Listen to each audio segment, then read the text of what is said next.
Messieurs, dames, nous partons pour mes 10 plus belles expériences cinématographiques de cette année 2018. Comme le veut la tradition, je me fais mon petit top 10 pour enfin clore cette saison cinématographique. Il y a eu du bon, du très bon, du moyen, et beaucoup de films mauvais, mais ça sera sur une autre vidéo. Tamisons un peu tout ça, mon ami. Et bah ouais, c'est la fête.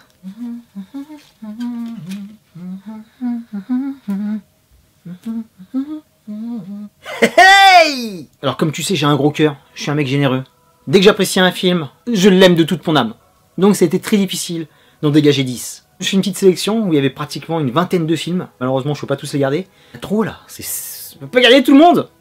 Donc on est obligé de faire des déçus. Par contre, je tiens à le dire, cette année a été magnifique au niveau des films d'animation. Ils étaient tous plus somptueux les uns que les autres, j'ai vraiment kiffé. Je vais les citer parce qu'ils sont pas dans mon top 10. Moutafokaz, bravo à Run pour ce magnifique travail, ce magnifique film qu'il nous a donné. L'île aux chiens de Wes Anderson, sublime. Ça m'a donné envie de retourner au Japon et carrément de me prendre un kleps. Indestructible numéro 2. Franchement, c'était une tuerie. Super séquelle. Spider-Man Into the Spider-Verse, à la dernière minute, a quitté le top 10. Passons aux mentions honorables. Parce que là aussi, j'en ai kické pas mal. Mais je tiens à les nommer, parce qu'ils m'ont fait kiffer. Une prière avant l'aube, un des meilleurs films que j'ai vu cet été. Un magnifique film sur la boxe thaï et sur l'Asie. Et aussi sur la prison, c'était ouf. First Man, exercice réussi de la part de Damien Chazelle, qui est monté dans les étoiles, avec Ryan Gosling. Et là, c'est du très lourd. Ils auraient pu être facilement dans n'importe quel top 10. Mais j'ai dû faire un choix qui m'a brisé le cœur encore une fois. Hostile. Superbe western qui m'a vraiment fracassé. Sans un bruit, pour moi le film le plus terrifiant de cette année 2018. Bravo à John Krasinski de nous avoir donné ce magnifique film horrifique. A Star is Born, j'ai chanté, j'ai kiffé, j'ai frissonné. Le monde est à toi, c'était de la bombe atomique. Enfin un bon film français comme on les aime. Merci Romain Gavras. Et un autre film que je viens de voir, mais celui-là il est inclassable. Il est tellement au-dessus, il est complètement hors catégorie. Parce qu'il a fait remonter des choses en moi qui sont vraiment très intimes, qui touchent à ma vie personnelle. Roma d'Alfonso Cuarón qui est inestimable. C'est un film à revoir plusieurs fois, c'est un film qui était destiné au cinéma, qui est arrivé sur Netflix. Je kifferais le voir en salle. Un énorme morceau cinématographique de cette année 2018. Bon, on a fait le tour au niveau des mentions honorables. Je pense que c'est la bonne. Attaquons ce top 10 2018. À la 10e place, Guy à Paris. Semi-surprise, parce que j'aime beaucoup le travail de Michel Oslo. Depuis Kirikou, en passant par Azura Asmar, et après ses pérégrinations, il pose enfin ses valises à Paris, pour nous délivrer un véritable conte de fées sur les années folles de la capitale. Un Paris je t'aime king size, avec un boulot de reproduction photographique titanesque. On suit une jeune héroïne fantastique qui nous embarque dans une aventure mystérieuse et nous fait rencontrer des guest stars de choix. Et attention, il n'y a que du lourd. Rodin, Picasso, Renoir, Pasteur, Di Michel et j'en passe. Comme d'habitude avec Michel, ce film a une grande portée politique, avec des sujets de société primordiaux comme le racisme, l'exclusion, la lutte des classes, l'émancipation de la femme, le traitement de la maladie. Bref, une montagne d'émotions qui m'a vraiment emporté et qui m'a presque fait chialer. Paris, I love you. 9e place, top 9, Under the Silver Lake. Oh le bordel, un film bien dense, complètement barré, qui explore la cité des anges en mode perdition. On a des accents lynchiens évidents, avec un grand message hommage aux disparus de la Mecque du cinéma. Les références pop culture sont monstrueuses. Andrew Garfield trouve un rôle ici taillé sur mesure. J'ai vraiment kiffé le petit clin d'œil à Spider-Man. Une réale qui est vertigineuse, qu'on a du mal à digérer. Et c'est un film qui sera super clivant, parce que soit tu adhères complètement, tu lui donnes un statut de culte, soit tu le détestes. Et ça, c'est le genre de film que je kiffe, mais que certains de mes potes ont vraiment détesté. Et je peux comprendre, c'est vraiment du movie Los Angeles pur et dur, avec tout le côté interlope qui donne à cette ville un cachet complètement unique, et qui te ruine la psyché de ses habitants, qui est souvent un magnifique miroir de rêve, mais qui peut vite tourner au cauchemar, car l'égarement n'est jamais très loin. T'as vu, même toi je t'ai perdu. Une belle dinguerie de cette année 2018.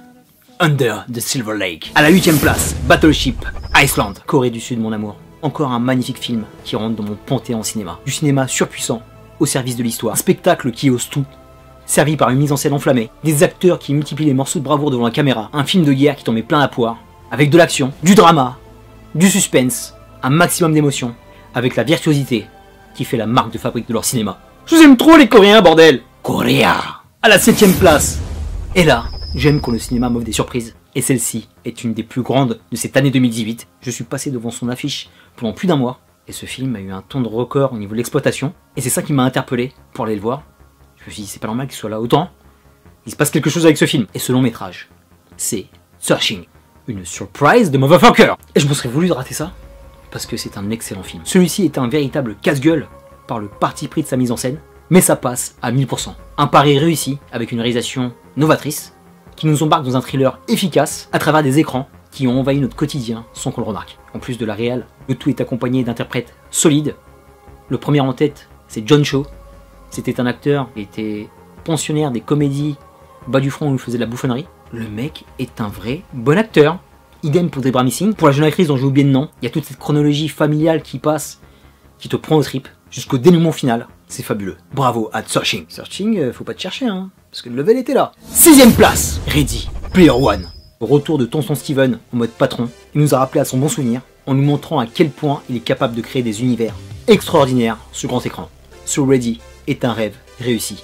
Une déclaration d'amour à la culture geek, aux gamers, dont il a été une source d'inspiration intarissable avec tous ses films. Merci Stevie de nous avoir réunis autour de notre passion première, de cette culture si souvent décriée ces dernières années. Une bombe atomique. Une revanche du geek somptueuse. À la 5ème place, on ne l'attendait pas à une pareille fête. Et ils l'ont fait. Aquaman, par le trident de Neptune, Jason Momoa et encore plus James Wan, ont réussi à dompter les 7 mers. C'était de la bombe.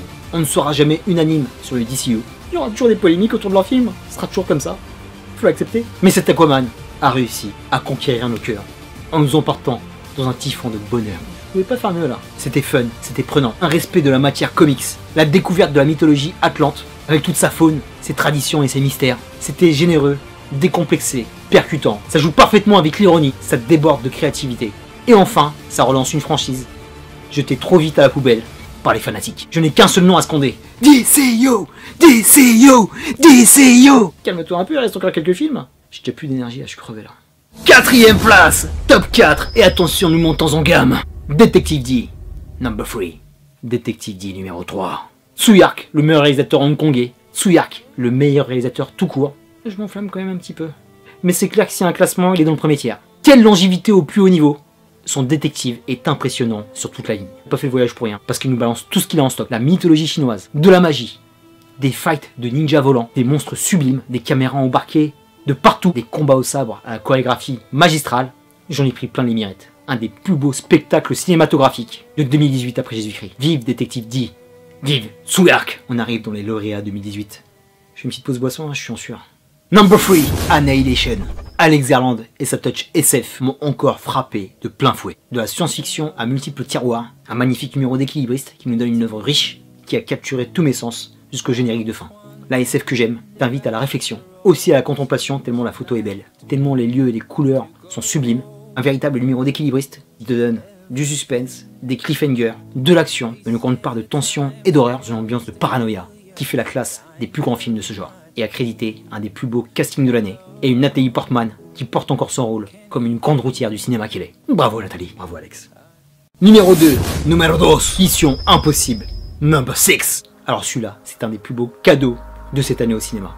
Christopher McQuarrie et le père Tom Cruise ont avancé masqués dans l'ombre des gros blockbusters qui bombaient le torse, mais MI6 est venu les pulvériser dans le plus grand des calmes, sûr de son expérience et de sa force, parce que la franchise est rodée et on arrivait à son point culminant. Une explosion sur grand écran. Ce film m'a rappelé pourquoi je me payais une place de cinéma, pourquoi on voulait s'évader en s'enfermant dans une salle obscure devant un grand écran. Il m'a offert un des plus beaux torrents d'action de ces 10 dernières années. C'était indécent tellement c'était bon. Et franchement, Tom Cruise, au top of the pop, le mec n'aura jamais besoin de gratter un rôle dans un film de super-héros, car avec Mission Impossible et Ethan Hunt, c'est une franchise super-héroïque à part entière. Le film est extraordinaire, bordel. Et attention, première place, le champion de cette année 2018, son nom sera gravé dans la roche, Dérobé des Bois Awards. Je te file mon collier de fleurs, acheté dans un tout à $1 à Hawaï en 2011, un tonnerre, un tsunami d'applaudissements.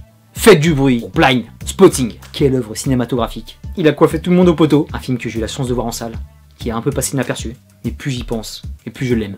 Car c'est sans doute un des films les plus humains que j'ai vu cette année. Une œuvre vitale, drôle, touchante, violente, et fort dans son propos politique. Où on met en relief l'impact de la mutation des villes sur ses habitants. Ils ne peuvent suivre ce train à grande vitesse qu'est la gentrification. Le film est servi par une réalisation parfaite, des acteurs qui font éclater leur talent à la face du monde entier, et un réalisateur qui sera épié comme personne sur son deuxième opus. J'attends le pied ferme. Carlos Lopez Estrada Te Quiero. Et je me permets encore d'insister et de répéter, si tu l'as pas vu, s'il te plaît, procure-toi. C'est un film incontournable, nécessaire, si tu aimes le cinéma. Blind Spotting, ton titre de champion de l'année 2018 est mérité. Congratulations. Terminus pour ce top 10 de cette année 2018. Je te dis à très bientôt pour de prochaines vidéos. Merci d'être allé au bout de celle-là. Merci de ton soutien franc et massif. D'ici là, plein de gros bisous. Porte-toi bien. Peace and love.